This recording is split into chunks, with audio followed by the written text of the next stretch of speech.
Hello dears, welcome back to ISK English. Hello dear friends. നമ്മുടെ കഴിഞ്ഞ ക്ലാസ്സിൻ്റെ കണ്ടിന്യൂഷനാണ്. അതായത് Sreenarayana Guru open university reading and writing English എന്ന് പറയുന്ന പേപ്പർ. കോഴ്സ് കോഡ് വരുന്നത് B21EG01LC. അതായത് ഫസ്റ്റ് സെമ്മിന് വരുന്ന ജനറൽ ഇംഗ്ലീഷിൻ്റെ പേപ്പർ. അപ്പോൾ നമ്മളതിൽ ഡിസ്കസ് ചെയ്തുകൊണ്ടിരിക്കുന്നത് ഇൻട്രൊഡക്ഷൻ ടു കമ്മ്യൂണിക്കേഷൻ എന്നുള്ളതാണ്. അപ്പോൾ നമ്മൾ കഴിഞ്ഞ ക്ലാസ്സിൽ ടൈപ്സ് ഓഫ് കമ്മ്യൂണിക്കേഷൻ നമ്മൾ അതുപോലെ തന്നെ മെത്തേഡ്സ് ഓഫ് കമ്മ്യൂണിക്കേഷൻ ഒക്കെ നമ്മൾ ഡിസ്കസ് ചെയ്തു. ഇന്ന് നമ്മൾ ഡിസ്കസ് ചെയ്യുന്നത് മേജർ സ്റ്റൈൽസ് ഓഫ് കമ്മ്യൂണിക്കേഷൻ എന്നുള്ളതാണ്.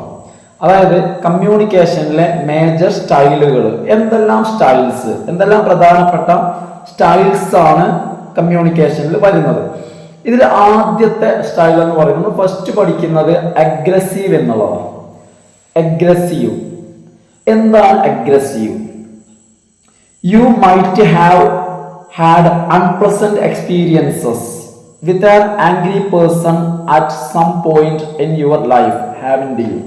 അതായത് നിങ്ങളോട് ചോദിക്കാം, നിങ്ങളുടെ ലൈഫിൽ എപ്പോഴെങ്കിലും ഒരു ദേഷ്യപ്പെട്ട ആളോട് സംസാരിച്ചിട്ടുള്ള, അതായത് വളരെ ആംഗ്രി ആയിട്ട് വളരെ ദേഷ്യത്തോട് നിൽക്കുന്ന ഒരാളോട് എപ്പോഴെങ്കിലും നിങ്ങൾക്ക് സംസാരിച്ചിട്ട് ഒരു മോശം അനുഭവം നിങ്ങൾക്ക് ഉണ്ടായിട്ടുണ്ടോ? How did he or she behave? ആ ഒരു വ്യക്തി, അതായത് ഒരു നോർമൽ കണ്ടീഷനിലുള്ള ഒരു വ്യക്തിയല്ല, ഒരു ആംഗ്രി പേഴ്സൺ, ആ ഒരു വ്യക്തി, അത് ഹി ഓർ ഷീ ആണായിക്കോട്ടെ പെണ്ണായിക്കോട്ടെ, ആ വ്യക്തി എങ്ങനെയാണ് ബിഹേവ് ചെയ്തത്, നിങ്ങളോട് എങ്ങനെ പെരുമാറി? നമുക്കറിയാം, ദേഷ്യപ്പെട്ട് നിൽക്കുന്ന ഒരാളോട് നമ്മൾ വെറുതെ സംസാരിക്കാൻ ചെന്ന് കഴിഞ്ഞാൽ, വെറുതെ ആണെങ്കിലും ആവശ്യത്തിലാണെങ്കിലും ശരി, അയാളിൽ നിന്നും ഒരു നല്ല പ്രതികരണം നമുക്ക് അത്തരം ആളുകളിൽ നിന്നും പ്രതീക്ഷിക്കേണ്ട. Aggressive communication refers to. എന്താണ് അഗ്രസീവ് കമ്മ്യൂണിക്കേഷൻ? അഗ്രസീവ് കമ്മ്യൂണിക്കേഷൻ കൊണ്ട് ഉദ്ദേശിക്കുന്നത് such a kind of communication where strong emotions are exhibited. ഇത്തരത്തിലുള്ള കമ്മ്യൂണിക്കേഷൻ ആണ്. എന്ന് വെച്ച് കഴിഞ്ഞാൽ ആ ഒരു വ്യക്തിയിൽ നിന്നും വളരെ ശക്തമായിട്ടുള്ള ഇമോഷൻസ് എക്സിബിറ്റ് ചെയ്യും. അതായത് വളരെ ശക്തമായ, ദേഷ്യമാണെങ്കിലും എന്താണെങ്കിലും വളരെ സ്ട്രോങ് ആയിട്ടുള്ള ഇമോഷൻസ്, സ്ട്രോങ് ആയ, അതായത് വികാരങ്ങൾ, ഇപ്പൊ ദേഷ്യമാണെങ്കിലും എന്താണെങ്കിലും സ്ട്രോങ് ആയിട്ടുള്ള ഇമോഷൻസ് ആ വ്യക്തിയിൽ നിന്നും എക്സിബിറ്റ് ചെയ്യും. എന്ന് വെച്ച് കഴിഞ്ഞാൽ ആ വ്യക്തിയിൽ നിന്നും പ്രകടമാവും, അല്ലെങ്കിൽ പ്രദർശിക്കപ്പെടും, നമുക്ക് കാണാൻ കഴിയും. ഏതൊക്കെ രീതിയിലാണെന്ന് ചോദിച്ചു കഴിഞ്ഞാൽ, നമുക്ക് എങ്ങനെയാണ് ഇത് കാണാൻ കഴിയാന്ന് ചോദിച്ചു കഴിഞ്ഞാൽ, raised voice, shouting, gestures that reflect hatred or anger, irritability, domination, threatening, etc. are some kind of the characteristics of such communication. ഈ പറയുന്നവ ഇത്തരം കമ്മ്യൂണിക്കേഷന്റെ ഒരു സവിശേഷതയാണ്. ഒരാൾ അഗ്രസീവായിട്ട് സംസാരിക്കുകയാണെങ്കിൽ നമുക്കത് എങ്ങനെ മനസ്സിലാക്കാൻ കഴിയും? ഒന്നാമത്തെ അതിന്റെ സവിശേഷത എന്ന് പറയുന്നത് റൈസ്ഡ് വോയിസ്, ആ വ്യക്തിയുടെ ശബ്ദം ഉയരും, സാധാരണ രീതിയിലല്ല. അതായത് ഒരു ഷൗട്ടിങ്, ആള് നമ്മളോട് ഒച്ചയിട്ട് സംസാരിക്കും.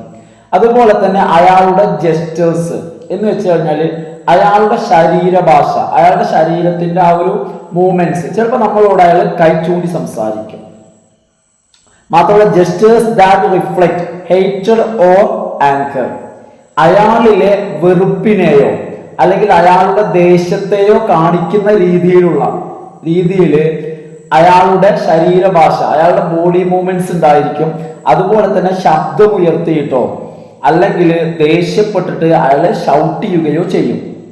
പിന്നെ മാത്രമല്ല ഇറിറ്റബിലിറ്റി, അയാളുടെ ഇറിറ്റേഷൻ, അയാളിലെ അസ്വസ്ഥത, അയാളുടെ പ്രയാസ, ബുദ്ധിമുട്ട്.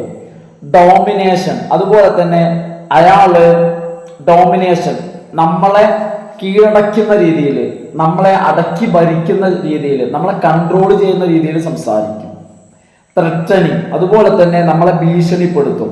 ഇതൊക്കെ അഗ്രസീവ് കമ്മ്യൂണിക്കേഷന്റെ സവിശേഷതകളാണ്, അല്ലെങ്കിൽ ക്യാരക്ടറിസ്റ്റിക്സ് ആണ്. ഫോർ ഇൻസ്റ്റൻസ്, എക്സാമ്പിൾ പറയുകയാണെങ്കിൽ, imagine A bully at school. Example, ഇത്തരം ഒരു സംസാരം നമുക്ക് കാണാൻ കഴിയും. ആരുടെ ഭാഗത്ത് നിന്നും? നിങ്ങളെ സ്കൂളിലെ ഒരു ബുള്ളി എന്ന് വെച്ച് കഴിഞ്ഞാൽ നിങ്ങളെ സ്കൂളിൽ ഒട്ടും മാനേഴ്സ് ഇല്ലാതെ, മര്യാദ ഇല്ലാതെ സംസാരിക്കുന്ന ഒരു വഴക്കാളിയായിട്ടുള്ള വ്യക്തി, അതാണ് ബുള്ളി. അത്തരം ഒരാളുടെ സംസാരം ഒരു അഗ്രസീവ് കമ്മ്യൂണിക്കേഷൻ എക്സാമ്പിൾ ആണ്. Those at the receiving end of the aggressive kind of communication would not find it a good experience at all. ഇനി ഇത്തരത്തിലുള്ള ഒരു അഗ്രസീവ് കമ്മ്യൂണിക്കേഷൻ അത് പറയുന്ന ആരുടെ ഭാഗത്തു നിന്നാണ് അത്തരം കമ്മ്യൂണിക്കേഷൻ വരുന്നത്, അയാൾ സെന്റർ എന്ന് വെച്ച് കഴിഞ്ഞാൽ അതിന് അതർ എൻഡിലുള്ള റിസീവിംഗ് എൻഡിലുള്ള വ്യക്തി അയാളെ സംബന്ധിച്ചിടത്തോളം പറയുന്ന ആൾക്ക് കുഴപ്പമില്ല, അയാൾക്ക് പറഞ്ഞാൽ മതി. എന്നാൽ ഇത് റിസീവ് ചെയ്യുന്ന ആളെ സംബന്ധിച്ചിടത്തോളം അഗ്രസീവ് എന്ന് പറയുന്നത് would not find it a good experience at all. ഒരിക്കലും അതിന്റെ റിസീവിംഗ് എൻഡിലുള്ള ആളെ സംബന്ധിച്ചിടത്തോളം അതൊരു നല്ല എക്സ്പീരിയൻസ് ആവില്ല. ഒരാൾ നമ്മുടെ മുഖത്ത് നോക്കിയോ അല്ലെങ്കിൽ ഫോണിലോ എങ്ങനെ ആയിക്കോട്ടെ നമ്മളോട് ഷൗട്ട് ചെയ്യുന്നു, മോശമായി സംസാരിക്കുന്നു, റെസ്പെക്ട് ഇല്ലാതെ സംസാരിക്കുക എന്ന് പറഞ്ഞാൽ അതൊരിക്കലും ഒരു നല്ല എക്സ്പീരിയൻസ് അല്ല കേൾക്കുന്ന ആൾക്ക്. It is not an effective kind of communication and offers no scope for feedback. ഒരിക്കലും ഇതൊരു കമ്മ്യൂണിക്കേഷന്റെ ഒരു ഫലപ്രദമായ രീതിയല്ല. എന്താ കാര്യം എന്ന് വെച്ച് കഴിഞ്ഞാൽ ഇത്തരത്തില് നമ്മൾ അഗ്രസീവ് സ്റ്റൈൽ നമ്മൾ ഫോളോ ചെയ്ത് കഴിഞ്ഞാൽ നല്ലൊരു ഫീഡ്ബാക്ക് നമുക്ക് കിട്ടൂല, അല്ലേ? കാരണം അഗ്രസീവായി നമ്മൾ സംസാരിച്ചു കഴിഞ്ഞാൽ അതിന്റെ റിസീവിംഗ് എൻഡിലുള്ള ആൾ ആരാണോ ചിലപ്പോൾ അയാൾ കയ്യിൽ നിന്നും നമുക്ക് അടി കിട്ടിയേക്കാം. നമ്മൾ അങ്ങോട്ട് എത്ര അഗ്രസീവായിട്ടാണോ അതിനേക്കാൾ അഗ്രസീവായിട്ട് തിരിച്ചും കിട്ടിയേക്കാം. അപ്പൊ നിങ്ങൾക്ക് മനസ്സിലായിട്ടുണ്ടാവും എന്താണ് അഗ്രസീവ് എന്ന്. അടുത്തത് പാസീവ് എന്നുള്ളതാണ്. അതായത് അഗ്രസീവിന്റെ വിപരീതമാണ് ഇത് പാസീവ്. അതായത് when the receiver accepts everything in silence though he or she disagrees to the ideas. അതായത് റിസീവറോട് സെന്റർ എന്ത് പറയുമ്പോഴും അയാൾ റിസീവർ കേൾക്കുന്ന കാര്യത്തോട് അയാൾക്ക് വിയോജിപ്പാണെങ്കിലും ഒരിക്കലും യോജിക്കാൻ കഴിയില്ലെങ്കിലും അയാൾ എന്ത് ചെയ്യുന്നു, എല്ലാം നിശബ്ദമായിട്ട് കേട്ടുകൊണ്ടിരിക്കുന്നു. It can be termed as passive communication. ഇതിനാണ് നമ്മൾ പാസീവ് കമ്മ്യൂണിക്കേഷൻ എന്ന് പറയുന്നത്. അതായത് നമുക്ക് താല്പര്യമില്ലാത്ത കാര്യം ഒരു വ്യക്തി നമ്മളോട് പറയുന്നു, നമ്മളെ മനസ്സിൽ പൂർണ്ണ വിയോജിപ്പുണ്ട്, പക്ഷെ ഒരു നിലക്കും നമ്മളെ വിയോജിപ്പ് പ്രകടിപ്പിക്കാൻ നമ്മളെ കൊണ്ട് കഴിയുന്നില്ല. അത്തരമൊരു സാഹചര്യത്തിൽ നമ്മൾ സൈലന്റ് ആവുന്നു. ഇതിനെയാണ് എന്ത് വിളിക്കുന്നത്, പാസീവ് കമ്മ്യൂണിക്കേഷൻ എന്ന് വിളിക്കുന്നത്. ഇനി it shows a lack of confidence in the person. ഒരു പക്ഷേ ഇത് എന്തുകൊണ്ടായിരിക്കാം, റിസീവറുടെ ആത്മവിശ്വാസക്കുറവാവാം. It shows a lack of confidence in the person. in the person എന്ന് പറഞ്ഞു കഴിഞ്ഞാൽ ഇവിടെ ഉദ്ദേശിക്കുന്നത് റിസീവറാണ്. അയാളുടെ ആത്മവിശ്വാസക്കുറവിനെ ഇത് കാണിക്കുന്നു. മാത്രമല്ല ആത്മവിശ്വാസക്കുറവ് കാരണം ആ റിസീവർ എന്ത് ചെയ്യുന്നു, easily yields to the other persons. ബാക്കിയുള്ള ആളുകളോട് അല്ലെങ്കിൽ ആരൊക്കെയാണോ അയാളോട് സംസാരിക്കുന്നത്, ഇനി ഒരാളാണെങ്കിലും ഒന്നിൽ കൂടുതലാണെങ്കിലും റിസീവറുടെ ആത്മവിശ്വാസക്കുറവ് കാരണം ഈ റിസീവർ സെന്റർക്ക് മുൻപിൽ എന്ത് ചെയ്യുന്നു, ഈൽഡ് ചെയ്യുന്നു, കീഴടങ്ങുന്നു. It may be due to indifference. ചിലപ്പോൾ ഇങ്ങനെ കീഴടങ്ങുന്നതിന് അല്ലെങ്കിൽ നിശബ്ദമായിട്ട് എല്ലാം ആക്സെപ്റ്റ് ചെയ്യുന്നതിന്റെ കാരണം ചിലപ്പോൾ എന്തായിരിക്കാം, may be due to indifference. ചിലപ്പോൾ എന്തായിരിക്കാം, അവഗണനയായിരിക്കാം. ചില ആളുകൾ ഇങ്ങനെ ഉണ്ടായിരിക്കും, അവൻ പറയുന്നത് എന്താണ് ഈ പറഞ്ഞോട്ടെ, അത് മൈൻഡ് ചെയ്യാതിരിക്കാം. അതാണ് ഇൻഡിഫറൻസ്. എന്ത് ചെയ്യാ, നെവർ മൈൻഡ്, എന്ത് പറഞ്ഞാലും അത് എന്ത് ചെയ്യാതിരിക്കാം. അപ്പൊ ഒന്നുകിൽ ഇൻഡിഫറൻസ് ആയിരിക്കാം, അതല്ലെങ്കിൽ ഈ ഒരു പാസീവ് സ്റ്റൈൽ ഫോളോ ചെയ്യുന്നതിന്റെ രണ്ടാമത്തെ കാരണം എന്ന് പറയുന്നത് ടു അവോയ്ഡ് കൺഫ്രോണ്ടേഷൻ. എന്തിനു വേണ്ടിയായിരിക്കാം, ഒരു കൺഫ്രോണ്ടേഷൻ എന്ന് വെച്ച് കഴിഞ്ഞാല് ഒരു വഴക്ക് അല്ലെങ്കിൽ ഒരു അടിപിടി അതുള്ളൂ. കാരണം ഒരാൾ പറയുമ്പോൾ അതേ നാണയത്തിൽ തിരിച്ചു പറയുമ്പോഴാണ് മിക്കവാറും എന്ത് സംഭവിക്കുക, കൺഫ്രോണ്ടേഷൻ സംഭവിക്കുക, രണ്ടാളുകൾ തമ്മിൽ പ്രശ്നം ഉണ്ടാവുക. അപ്പൊ ഒരു പക്ഷേ ഒരാൾ എന്ത് ചെയ്യും, നിശബ്ദമാവും, ഒരു അടി അല്ലെങ്കിൽ ഒരു പ്രശ്നം, ഒരു ഫൈറ്റ് ഒഴിവാക്കുന്നതിന് വേണ്ടി. അതാവാം ഒരു പക്ഷേ ചിലര് പാസീവ് സ്റ്റൈൽ ഫോളോ ചെയ്യുന്നതിന്റെ കാരണം. It is not a healthy practice to be passive in communication. അതായത് ഒരു കമ്മ്യൂണിക്കേഷനിൽ നമ്മൾ പാസീവായിട്ടിരിക്കുന്നത് ഒരു നല്ല ശീലമല്ല. എന്നാൽ ചില സമയത്ത് നമുക്കറിയാം പാസീവായിട്ട് ഇരുന്നാൽ നേരത്തെ പറഞ്ഞ പോലെ തന്നെ ചില പ്രശ്നങ്ങൾ ഒഴിവാക്കാൻ കഴിയും. എന്നാൽ അതേ സമയത്ത് ചില സാഹചര്യങ്ങളിൽ നമ്മൾ പാസീവ് ആയിരിക്കുന്നത് നല്ലതല്ല. എന്താ കാര്യം എന്നറിയോ? As it can lead to long term issues. ചിലപ്പോൾ നമ്മൾ ആ പാസീവ് ആയിരിക്കുന്നതിന്റെ ഫലമായിട്ട് ചില ലോങ് ടേം ഇഷ്യൂസ് ഫോം ചെയ്യും. എന്ന് വെച്ച് കഴിഞ്ഞാല് ചില നീണ്ടു നിൽക്കുന്ന ചില പ്രശ്നങ്ങൾക്ക് അത് കാരണമാവും. നമ്മൾ അപ്പൊ പറയേണ്ട കാര്യങ്ങൾ നമ്മൾ അപ്പൊ പറഞ്ഞു കഴിഞ്ഞാൽ ചിലപ്പോൾ അത് അവിടെ തീരും. അതേസമയത്ത് നമ്മൾ പാസീവായിട്ട് ഇരുന്ന് കഴിഞ്ഞാൽ ദീർഘകാലം നീണ്ടു നിൽക്കുന്ന ചില പ്രശ്നങ്ങൾ, ഏതുപോലെ ലൈക്ക് ആങ്കർ ബിൽഡപ്പ്, രണ്ടാളുകൾക്കിടയിൽ ദേഷ്യം അല്ലെങ്കിൽ ദേഷ്യം ബിൽഡ് ചെയ്യുന്ന പോലെ ഉണ്ടാവുന്ന പോലെ, അല്ലെങ്കിൽ സ്ട്രെസ്, മാനസിക സമ്മർദ്ദമോ അല്ലെങ്കിൽ ആളുകൾക്കിടയിൽ ദേഷ്യം രൂപപ്പെടുന്നതിനോ ഇത്തരത്തിലുള്ള പാസീവ് സ്റ്റൈൽ ഓഫ് കമ്മ്യൂണിക്കേഷൻ കാരണമായേക്കാം. എക്സാമ്പിൾ പറയുകയാണെങ്കിൽ നമുക്ക് ഈ പാസീവ് സ്റ്റൈൽ ഓഫ് കമ്മ്യൂണിക്കേഷൻ വളരെയധികം നമ്മൾ കാണുന്നത് എവിടെയാണെന്നറിയോ? In a patriarchal society like ours. അതായത് നമ്മളുടെ ഈ സൊസൈറ്റി ഉണ്ടല്ലോ, ഇതുപോലെ പുരുഷ മേധാവിത്വമുള്ള സമൂഹങ്ങളിൽ girls are taught to be remain passive and accept everything in silence. അതായത് പെൺകുട്ടികളെ സാധാരണ പഠിപ്പിക്കുന്നത് ഈ പാസീവ് സ്റ്റൈൽ ഓഫ് കമ്മ്യൂണിക്കേഷൻ ആണ്.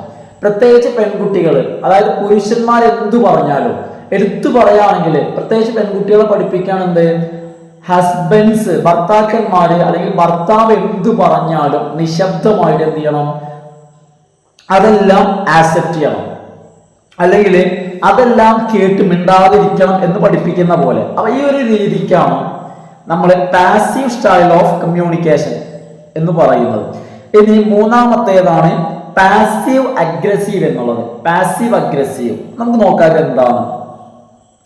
Some persons may appear passive on the surface. ചില ആളുകളുടെ പെരുമാറ്റം കണ്ടാൽ പ്രത്യക്ഷത്തിൽ, സർഫസ് എന്ന് പറയുമ്പോൾ ഉപരിതലത്തിൽ എന്ന് പറഞ്ഞു കഴിഞ്ഞാൽ പ്രത്യക്ഷത്തിൽ നമുക്ക് തോന്നും അവർ പാസീവ് ആണെന്ന്. ബട്ട്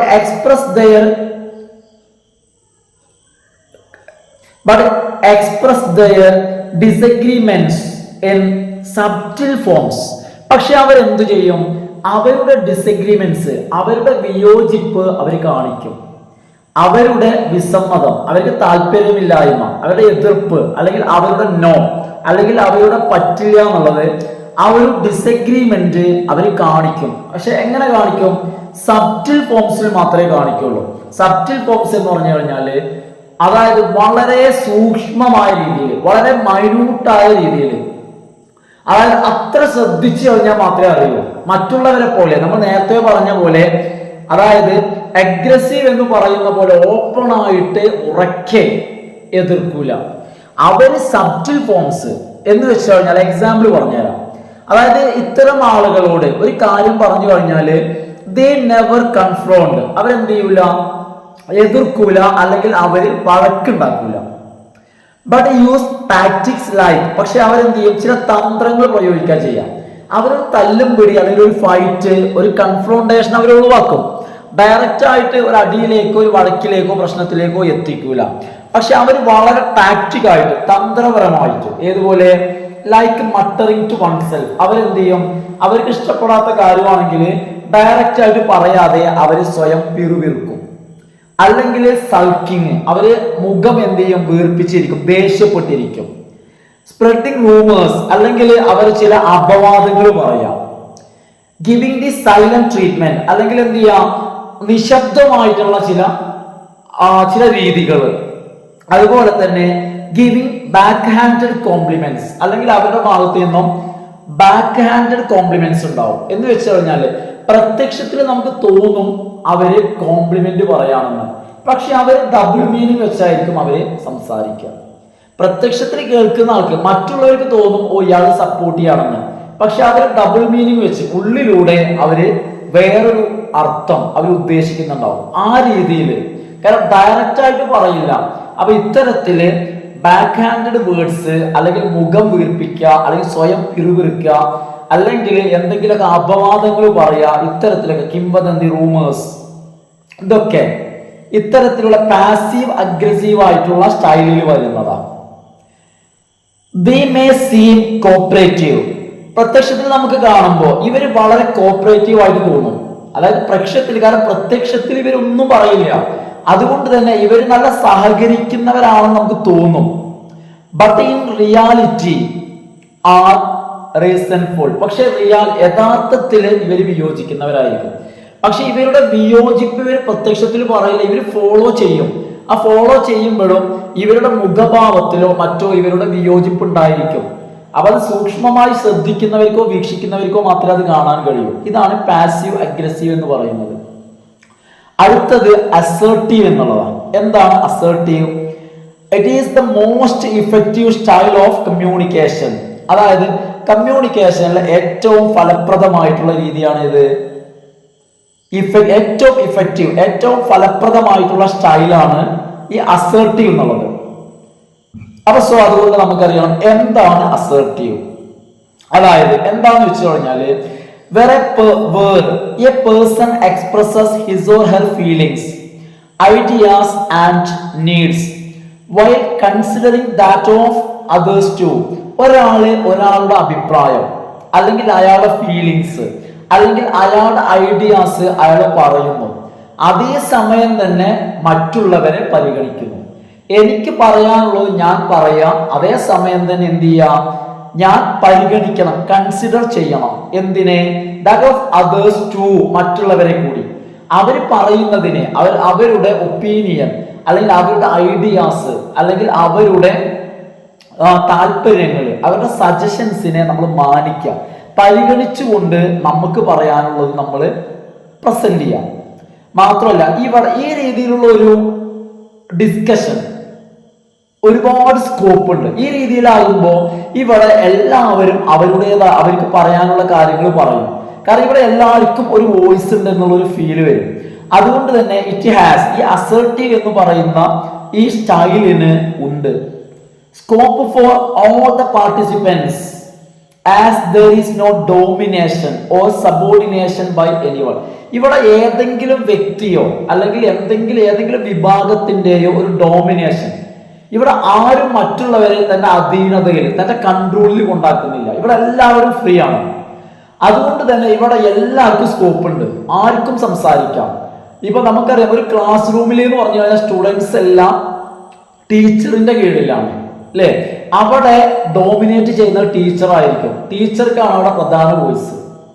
പക്ഷെ ഇവിടെ അങ്ങനെയല്ല, ഇവിടെ എല്ലാവരും ഒരുപോലെ ആയിരിക്കും. ഏതൊരു വ്യക്തിക്കും ആർക്കും ഇവിടെ എന്ത് ചെയ്യാൻ പറ്റും, ഇവിടെ പാർട്ടിസിപ്പേറ്റ് ചെയ്യാം. ഏതൊരാൾക്കും പറയാനുള്ളത് പറയാൻ പറ്റും, മറ്റുള്ളവർ ആക്സെപ്റ്റ് ചെയ്യും. It shows the confidence of communicator to exhibit his or her ideas openly. അപ്പൊ ഇവിടെ എന്താന്ന് വെച്ച് കഴിഞ്ഞാൽ, ഇവിടെ കമ്മ്യൂണിക്കേറ്റർക്ക്, സംസാരിക്കുന്ന ആൾക്ക് അയാളുടെ ഐഡിയ അല്ലെങ്കിൽ അയാളുടെ ആശയം വളരെ ഫ്രീ ആയിട്ട് തുറന്ന് സംസാരിക്കാൻ കഴിയുന്നു എന്നുള്ളതാണ് ഇതിന്റെ ഒരു പ്രത്യേകത. There is clarity in the assertive style of communication and it leaves no scope for misunderstanding. അപ്പൊ എന്താന്ന് വെച്ച് കഴിഞ്ഞാൽ, ഇതിന്റെ ഏറ്റവും വലിയൊരു പ്രത്യേകത എന്ന് വെച്ച് കഴിഞ്ഞാൽ, ഇവിടെ ആളുകൾ സംസാരിക്കുമ്പോൾ പറയുന്ന കാര്യത്തിൽ ഐഡിയാസ് ആയിക്കോട്ടെ, സജഷൻസ് ആയിക്കോട്ടെ, ഒപ്പീനിയൻസ് ആയിക്കോട്ടെ, എന്താണെങ്കിലും പറയുന്ന കാര്യത്തിൽ ക്ലാരിറ്റി ഉണ്ടായിരിക്കും. കാരണം എന്താന്ന് വെച്ച് കഴിഞ്ഞാൽ, ഏതൊരാൾക്കും കാര്യങ്ങൾ ഇവിടെ വ്യക്തമായി തുറന്നു പറയാൻ പറ്റും. കാരണം ഇവിടെ ആരും ആരെയും ഡോമിനേറ്റ് ചെയ്യുന്നില്ല, എല്ലാവരും ഫ്രീ ആണ്. അപ്പൊ അതുകൊണ്ട് തന്നെ ഇവിടെ ഏതൊരു വ്യക്തിയാണെങ്കിലും പറയുന്ന കാര്യത്തിൽ കൃത്യത, അതുപോലെ തന്നെ വ്യക്തത ഉണ്ടായിരിക്കും. മാത്രമല്ല it leaves no scope for misunderstanding. അതുകൊണ്ട് തന്നെ ഇവിടെ ആരും ആരെയും തെറ്റിദ്ധരിക്കാനുള്ള സാധ്യതയില്ല. അതായത് ഏതൊരാൾക്കും എന്തും തുറന്നു പറയാനും തുറന്ന് ചോദിക്കാനുമുള്ള അവസരം ഈ അസേർട്ടീവ് സ്റ്റൈലിലുണ്ട്. അതുകൊണ്ട് തന്നെ ഇവിടെ ഏതൊരാളുടെ ഭാഗത്തും ഒരു സംശയമോ അല്ലെങ്കിൽ ഏതൊരാൾ പറയുന്നതിൽ ഒരു വ്യക്തത കുറവോ അത്തരം ഒരു പ്രശ്നം ഉണ്ടാകുന്നില്ല. അപ്പൊ ഇത്രയാണ് major styles of communication. Just ഒന്ന് സമ്മപ്പ് ചെയ്യാം. ഏതൊക്കെയാണ് പ്രധാന സ്റ്റൈലുകൾ എന്ന് ചോദിച്ചു കഴിഞ്ഞാൽ, ഒന്നാമത്തേത് അഗ്രസീവ് ആണ്. അതായത് വളരെ കർക്കശമായിട്ട് വളരെ ഒരു റെസ്പെക്റ്റ് ഒന്നും കൂടാതെ മോശമായി സംസാരിക്കുന്ന, എടുത്തടിച്ച് സംസാരിക്കുന്ന ഒരു രീതി. രണ്ടാമത്തേത് പാസീവ് ആണ്. അതിന്റെ പ്രത്യേകത എന്ന് പറഞ്ഞു കഴിഞ്ഞാൽ നിശബ്ദത, സൈലൻസ് എന്നുള്ളതാണ്. എന്തും നിശബ്ദമായിട്ട് ആക്സെപ്റ്റ് ചെയ്യാം. അതിന്റെ കാരണങ്ങൾ പറഞ്ഞു. അടുത്തത് പാസീവ് അഗ്രസീവ് എന്നുള്ളതാണ്. പാസീവ് അഗ്രസീവ് അതായത് പ്രത്യക്ഷത്തിൽ പാസീവായിട്ട് തോന്നുമെങ്കിലും അവരുടേതായ രീതിയിൽ എന്ത് ചെയ്യും, പ്രതികരിക്കും എന്നുള്ളതാണ്. നാലാമത്തേത് അസർട്ടീവ് എന്നുള്ളതാണ്. അതായത് എല്ലാവർക്കും ഒരു ഇടം കൊടുക്കുന്ന രീതി. ഇവിടെ ആരും ആരെക്കാളും മുകളിലോ താഴെയോ അല്ല, ആർക്കും തുറന്ന് സംസാരിക്കാം, വളരെ വ്യക്തമായിട്ടും ഫ്രീ ആയിട്ടും ഓപ്പൺ ആയിട്ടും സംസാരിക്കാം എന്നുള്ളതാണ് ഇതിന്റെ പ്രത്യേകത. ഓക്കെ ഡിയർ ഫ്രണ്ട്സ്, അപ്പൊ ഇന്നത്തെ ക്ലാസ് ഞാനിവിടെ വൈൻഡപ്പ് ചെയ്യാണ്. അപ്പൊ സാധാരണ പറയുന്ന പോലെ തന്നെ ഡൗട്ട്സ് എന്തെങ്കിലും ഉണ്ടെങ്കിൽ നിങ്ങൾ ചോദിക്കുക, അതുപോലെ ലൈക്ക് ചെയ്യുക, അതുപോലെ നിങ്ങളെ ഫ്രണ്ട്സിനൊക്കെ ഒന്ന് ഷെയർ ചെയ്യുക. അതായത് ആദ്യമായിട്ട് കാണുന്ന ആളുകൾ സബ്സ്ക്രൈബ് ചെയ്തിട്ടില്ലെങ്കിൽ സബ്സ്ക്രൈബ് ചെയ്യുക, ഒന്ന് സപ്പോർട്ട് ചെയ്യുക. Thank you for watching.